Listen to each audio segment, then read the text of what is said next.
Jama'a barka da warhaka ga takaitattun labaran duniyar daga nan BBC.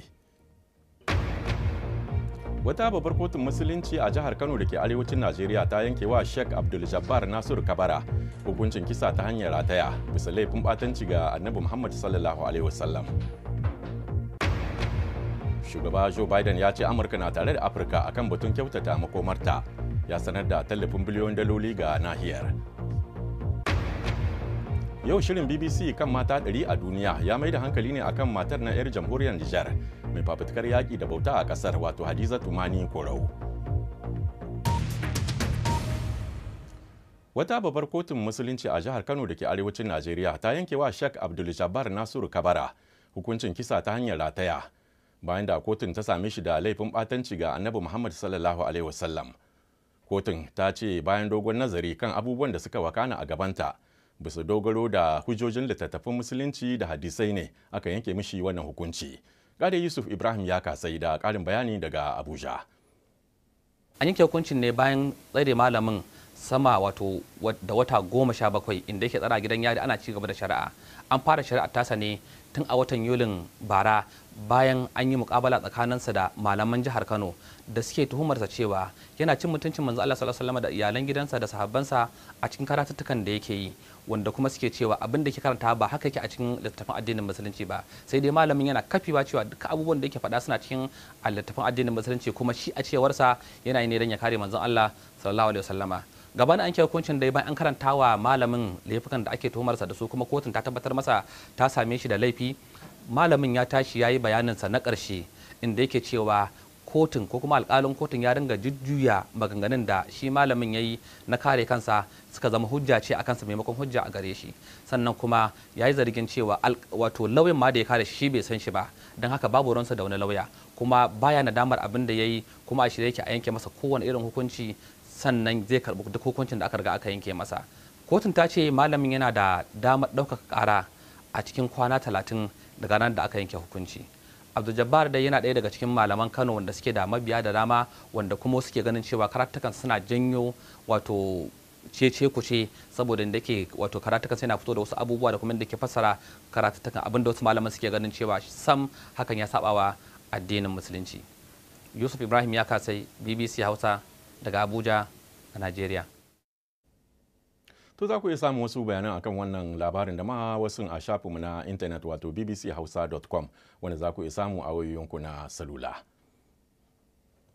Shugaba Joe Biden ya sanar da tallafi da kuma saka jari na biliyon daloli ga Afirka a ƙarshen taron da ya yi da shugabannin ƙasashen nahiyar a birnin Washington. Mr. Biden ya faɗa wa shugabannin Afirka 49 cewa Amurka na tare da Afirka akan batun kyautata makomar nahiyar. Amurka dai ta yi alkawarin ƙara tallafin kayan abincin da take ba Afirka da taimaka mata wajen yaƙi da sauyin yanayi da kuma yin aiki tare da ƙasashen don tunkarar tasirin manyan ƙasashe kamar China da Rasha. Wannan dai shine karo wato taro irinsa na farko a cikin shekaru 8 da suka wuce, kuma ana ɗaukan shi a matsayin wani yunkuri na Amurka na kamo ƙasashen da suka shiga gabanta wajen ƙarfafa hulɗarsu da Afirka. To ga kaɗan daga cikin abubuwan da Mr. Joe Biden ɗin ya faɗawa taron. Wannan taro ya samar da sabbin yarjejeniyoyi na ba da tallafin fiye da dala biliyan 15 domin fitar da jama'a daga ƙangin talauci da inganta rayuwarsu a duk faɗin Afirka.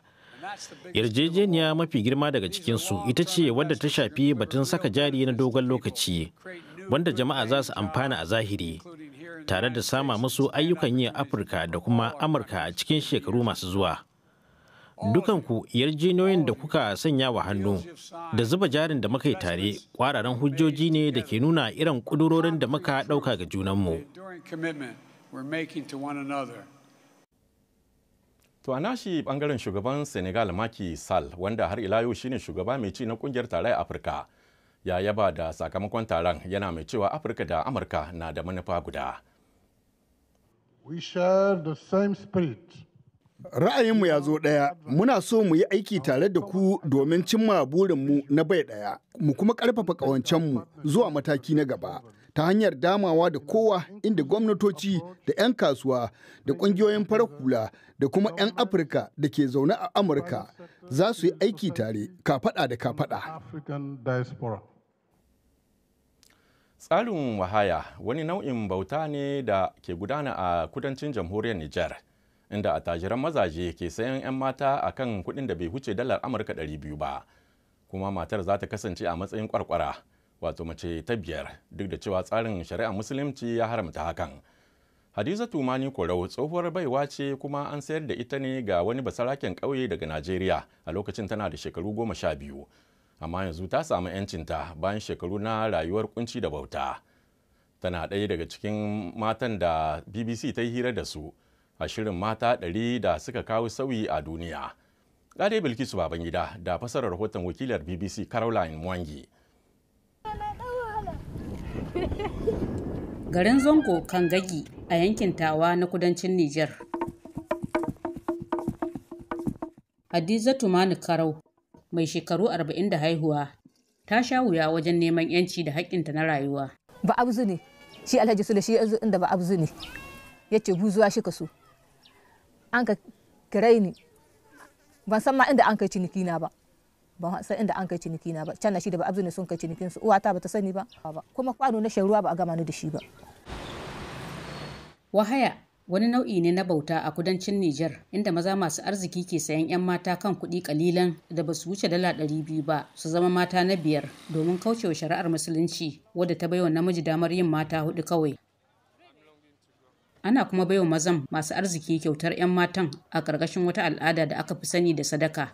Kaga da 'yan aikace-aikacen mata na waɗancan na armi muna kansu kowa mota 2 mu a ɗaukar ruwansu. A shekara ta 2003, Nijar ta ɗauki muhimmin mataki na yaƙi da bauta ta hanyar bayyana shi da kuma mayar da shi laifi a ƙarƙashin dokokin Penal Code.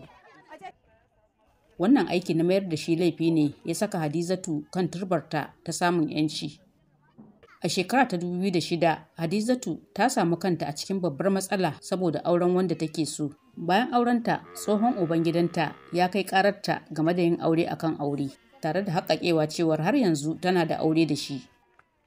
An same ta da laifi, an kuma kai ta gidan yari yayin da take da ciki. Shekaru 2 daga bisani, ta kai ƙarar gwamnatin Nijar a kotun ƙungiyar ECOWAS.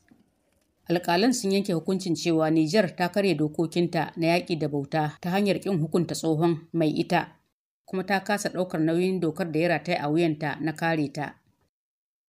Saboda ƙoƙari da jajircewarta, Hadizatu ta samu lambar yabo ta mata masu jarintaka ta ma'aikatar harkokin wajen Amurka a shekarar 2009.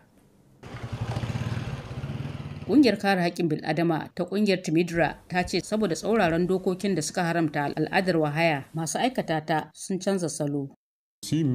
Yanzu ana tura 'yan matan da ake sayarwa a matsayin wahaya zuwa Najeriya tare da garken shanu. A can ne ake kammala hada-hadar kasuwancin, sannan masu sayarwar su dawo Nijar tare da shanu.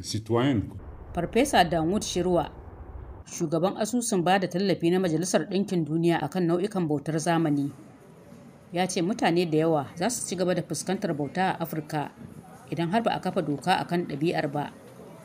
What is lacking is, of course, political will, as I've said, but also abin da aka rasa shine ƙudurin siyasa, har ma da ababuwan tabbatar da aiki da doka, ba kawai don hana afkuwar ɗabi'ar wahaya, a'a har ma da hukunta masu aikata hakan a bisa doka. The wahaya practice, but also to hold those that practice it accountable under the law. A yau, Hadizatu ta yi aure cikin farin ciki. Ana yi ne wallahi yanzu ma ba a yi ne tare da ni. Bale ni a haɗa min, wani ma ba a haɗa ma bale ni. Allah ni kan na zan babba. Yanzu ma inda aka zancen bauta ba a yi ne tare da ni.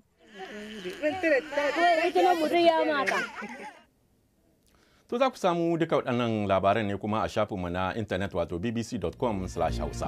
Haka kuma za ku iya tafka muhawara akan duka labaran da ma wasu a shafinmu na BBC Hausa Facebook. To ƙarshen shirin kenan ne Alhaji Jori Kulibali ke cewa mu kwana lahiya daga nan London.